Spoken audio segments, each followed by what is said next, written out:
작년 6월부터 계속해서 이 로마서의 말씀을 함께 나누고 있습니다.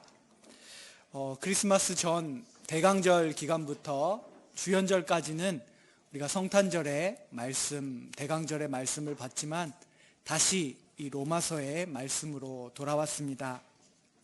여러분의 신앙생활 과정 속에서 이 로마서를 처음부터 끝까지 다 읽고 이해해가는 그런 도전이 있었는지 한번 생각을 해보시면 좋겠습니다. 저도 모태신앙이지만 로마서를 부분적으로는 많이 들어왔던 것 같습니다. 그렇지만 여러분과 함께 이 로마서를 주일마다 계속해서 읽어 나아가면서 바울이 만년에 이 로마서를 쓰면서 전하고 싶었던 것이 무엇일까? 조금이라도 그때의 바울의 모습으로 가까워지고 싶다.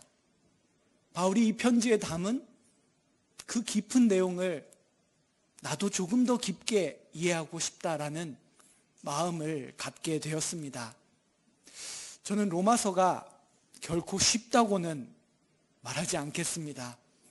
여러분도 이 설교를 들으면서 로마서가 참 이해하기 어렵다라는 생각을 하실지 모르겠습니다. 그렇지만 왜 바울이 이렇게 이 편지를 써야 했을까? 바울이 이 편지 속에 다루고 있는 여러 배경들은 무엇일까? 오늘도 그 말씀을 찾아보고 돌아보면서 우리가 살아가는 이 시대에 그리스도인들에게 주는 이 바울의 음성에 귀를 기울이기를 소망합니다. 바울은 아주 중요한 복음의 진리를 전하기 위해서 사실 피나는 노력을 했던 사람입니다. 특별히 그 복음의 진리를 예화로 혹은 비유로 전하기 위한 노력들을 우리는 볼 수가 있습니다. 그런데 그 노력들이 바울이 의도한 것처럼 잘 작용하는 경우도 있고 때로는 오히려 더 어렵게 만드는 경우도 있지 않을까 생각합니다. 오늘의 본문 같은 경우는 적어도 우리들에게는 후자가 아닐까. 즉, 왜 바울은 이 비유로 말해야 했을까? 참 난해한 부분이 아닐까 생각합니다. 오늘의 말씀 2절, 3절을 보면은 바울은 남편과 아내의 관계에 대해서 말하고 있습니다.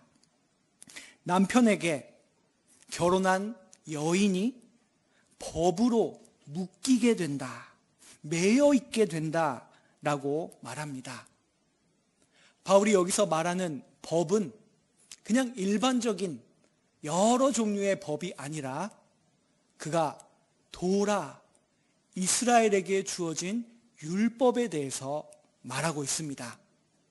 그러므로 7장 전체를 통해서 바울이 율법에 대해서 말하고 있기 때문에 이 법은 도라를 말하구나 라고 이해하면서 읽는 것이 우리들에게 도움이 될 것입니다. 바울이 이 유대인으로서 이 당시에 고대의 로마 그리스 세계를 살아가는 사람으로서 남편과 아내의 관계의 비유를 통해서 말하고 싶은 요점은 이것입니다. 사람은 관련된 법 아래 메인 의무로부터 죽게 됐을 때 해방이 된다, 벗어난다 라는 것을 말하려고 합니다. 그러면서 오늘 본문 중반, 후반 4절부터 6절까지에서는 이 사실을 그리스도인들에게 적용시키면서 말하고 있습니다. 그리스도인들이란 한편으로는 그 자유롭게 하는 해방을 주는 죽음을 경험한다. 그러나 다른 한편으로는 새롭게 결혼할 수 있는, 새롭게 섬길 수 있는 자유가 주어진다라는 라는 말을 하고 있습니다.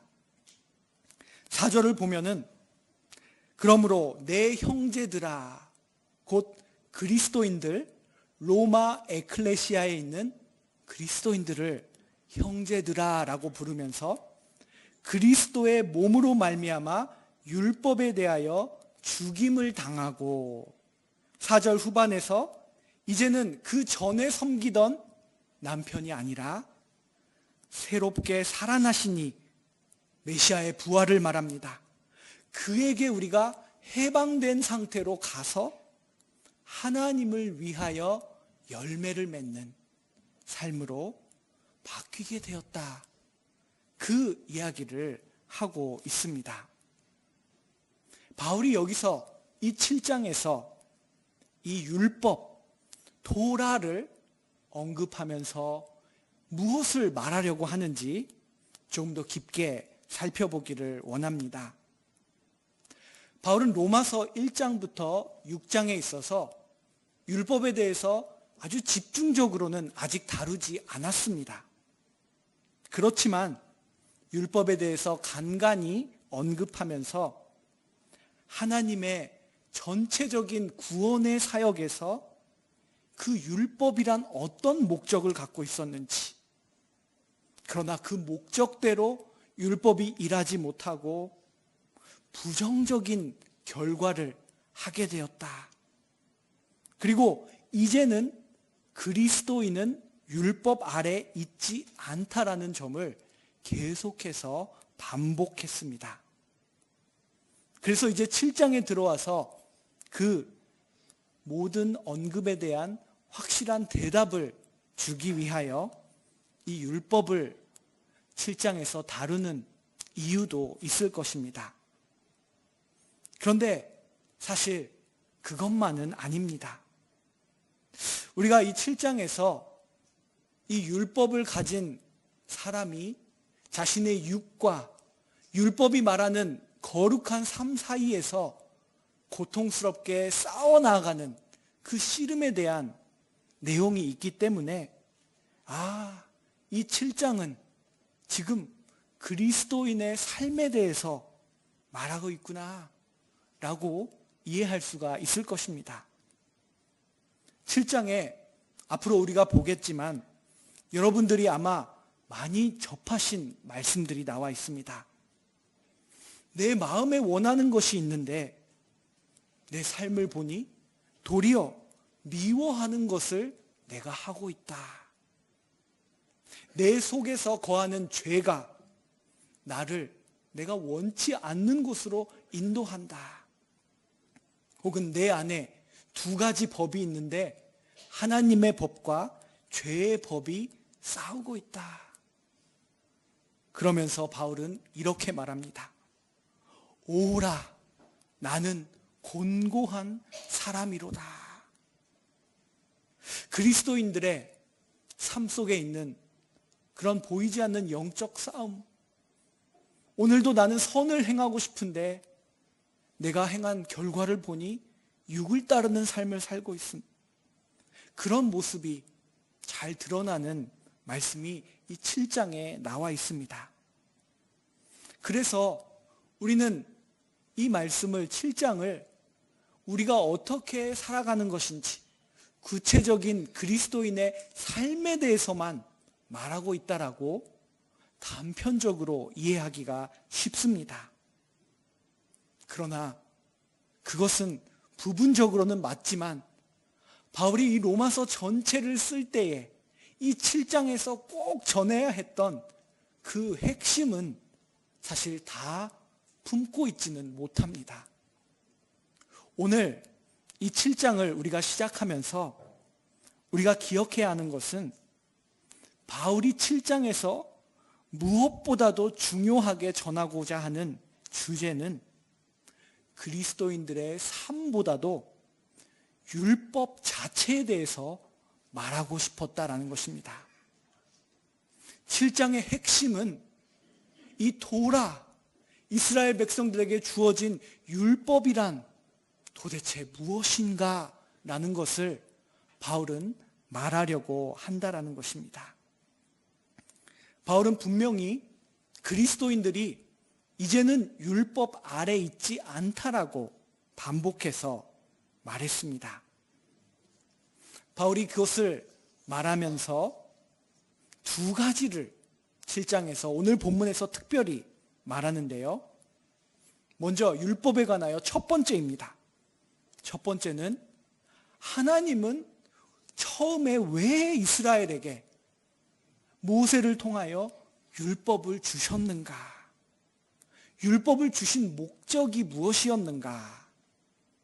그런데 그 목적과는 달리 이스라엘이라는 그 인간에게 하나님이 제사장의 역할로 아브라함을 부르셔서 택한 그 사람들에게 율법을 주었는데 하나님의 의도와는 달리 그 율법이 실제로 어떤 결과를 낳았는지를 알아야 한다라는 것입니다. 이것이 바울이 7장에서 말하고자 하는 첫 번째 부분입니다. 두 번째는 이 부분이 우리가 참 이해하기 어려운 부분인데요. 이 로마 교회라고 하는 교회에는 이방인들이 더 많았지만 그러나 이 교회는 예루살렘에서 온 유대 그리스도인들을 통해서 시작된 교회라는 것입니다. 그러므로 로마 교회 안에는 이 유대 그리스도인들의 목소리가 컸습니다. 여러분, 유대 그리스도인들에게 예수님의 복음만큼 중요했던 것이 무엇이냐 하면 바로 모세의 율법입니다. 우리는 21세기를 살아가면서 예수 그리스도의 복음을 먼저 접한 사람들입니다. 그래서 참 이 부분이 이해하기가 어려운데요. 초대교회의 유대 그리스도인들에게는 예수 그리스도만큼 모세의 율법도 매우 중요했습니다. 그래서 예수 그리스도의 죽음과 부활이 이 율법, 모세의 율법과 어떤 관계가 있는가? 지금 하나님은 이 율법을 주신 이후에 메시아 그리스도를 통해서 무엇을 하셨는가? 이 부분을 제대로 이해하지 않으면 예수님의 십자가도 부활도 헛것이 될 수 있다라는 그 위기감을 바울은 늘 갖고 있었다라는 것입니다. 그래서 바울은 하나님이 원래 선한 의도로 율법을 주셨지만 그것이 인간 이스라엘에게 주어지면서 어떠한 부정적인 결과를 낳았는지를 오늘 본문에서 말하는 것입니다. 이 두 가지를 바울은 전하고 있는데요. 앞서 말했듯이 바울이 이 로마서 7장을 쓰면서 굉장히 심혈을 기울이는, 그가 전략적으로 쓰려고 하는 것이 바로 이 이스라엘 유대 그리스도인들에게 어떤 말씀을 전하려고 하는가입니다. 그러므로 오늘 본문 1절에서 우리는 그 바울의 시도를 보게 됩니다. 법을 아는 자들에게 말하노니, 이 법을 아는 자들, 이것은 바로 율법을 아는 유대인들 혹은 그 유대 그리스도인들을 통해서 처음으로 예수님의 복음을 접한 유대적인 생각과 아주 가까운 이방인 그리스도인들도 포함하고 있을 것입니다. 그런데 바울은 이제는 그 율법으로 우리가 가족이 된 것이 아닙니다 라고 말합니다. 이제는 우리는 새로운 약속의 언약의 가족이 되었는데 그것은 바로 메시아와 예수님과 그리고 예수님 승천 이후에 역사하고 계시는 오늘 본문에 나오는 성령, 그 성령을 통하여서 새롭게 우리는 언약의 가족, 하나님의 가족이 되었다라는 것을 바울은 말하려고 하는 것입니다. 로마 교회, 로마 에클레시아, 그리고 동경교회를 살아가고 있는 오늘날의 우리들도 바로 바울이 심혈을 기울여서 전하고자 하는 이 부분을 이해를 해야지만 하나님의 교회가 어떻게 과거의 이스라엘과 다른지, 그리고 하나님이 오늘날 우리 그리스도인들을 통하여서 믿음과 소망과 생명을 어떻게 나누려고 하시는지를 참으로 이해할 수 있을 것입니다. 오늘의 본문을 풀어주는 바울이 이미 말한 두 구절이 있습니다. 사실 로마서 5장, 6장, 7장까지가 지금 새로운 큰 두 번째 파트에 들어와 있다라는 말씀을 전해드린 적이 있는데요. 그 5장과 6장에 7장과 점과 점이 연결되는 중요한 두 구절이 있습니다. 먼저 첫 번째, 5장 20절의 말씀입니다.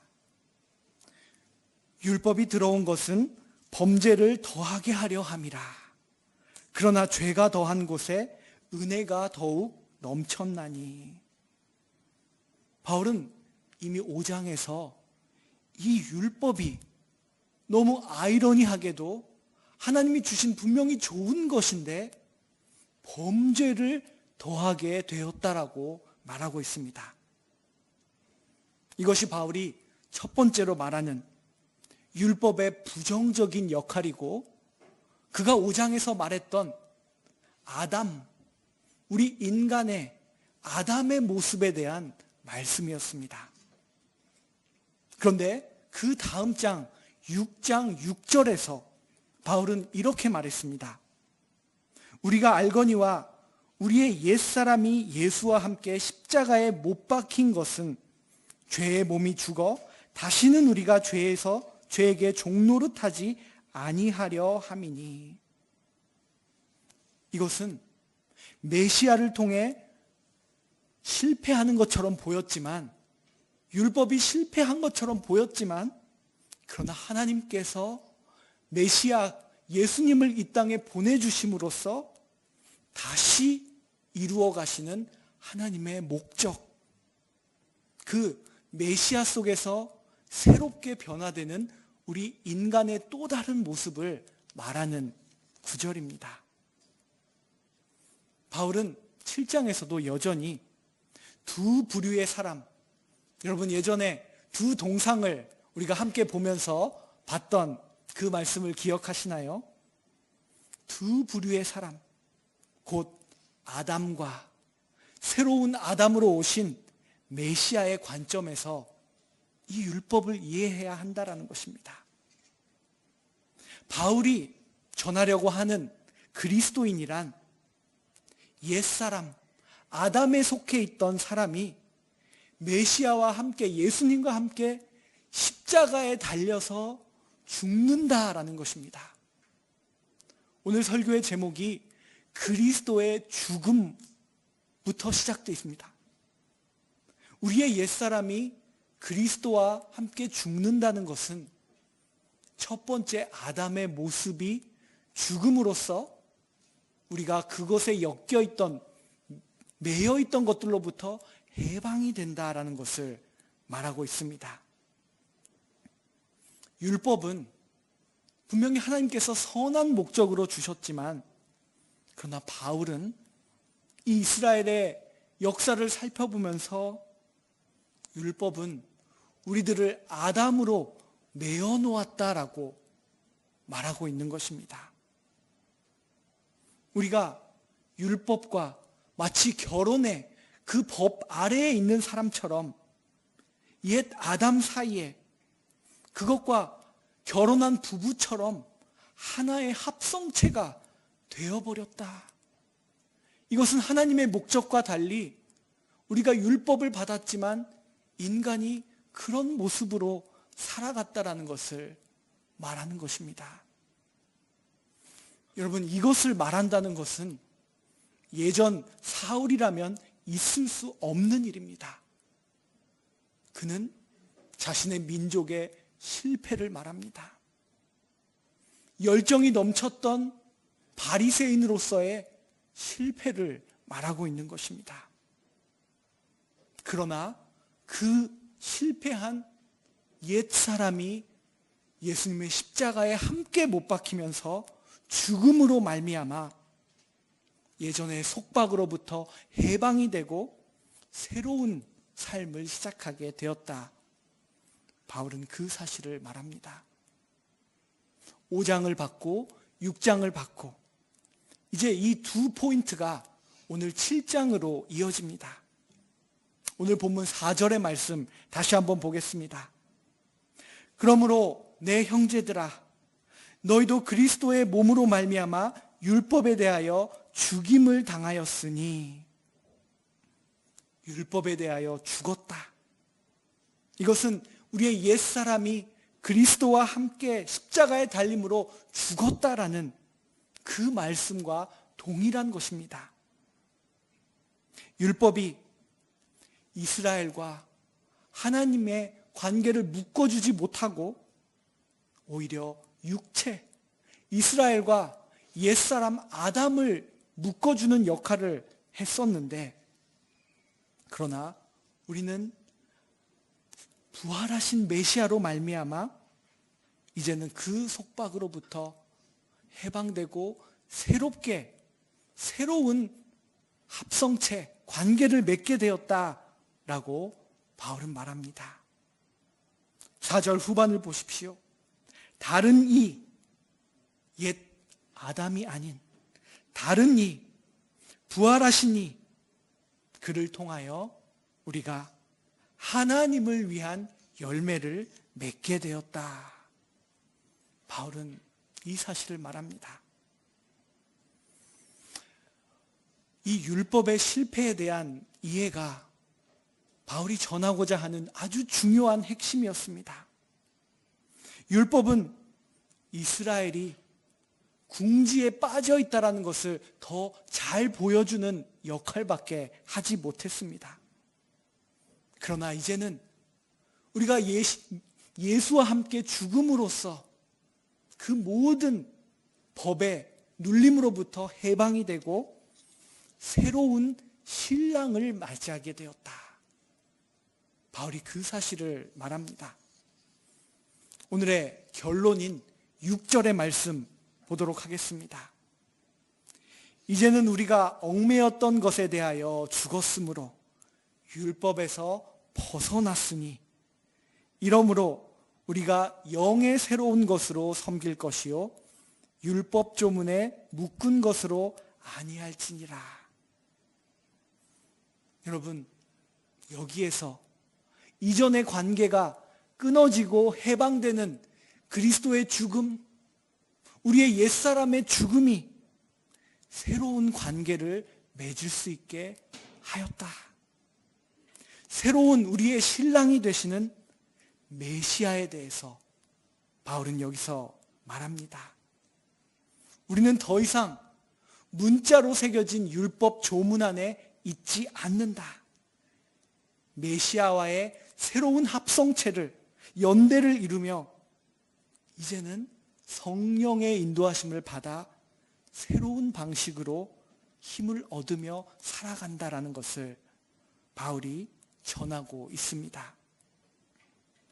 오늘 이 로마서 7장을 통해서 율법, 그것이 어떤 목적을 갖고 왔는지, 그리고 그것이 어떻게 실패했는지, 그러나 하나님께서 어떻게 우리를 그 실패된 묶음으로부터 해방시키시고 다시 한번 하나님의 자녀로 불러주셨는지, 이 아주 깊은 복음의 진리를 바울은 전하고 있습니다.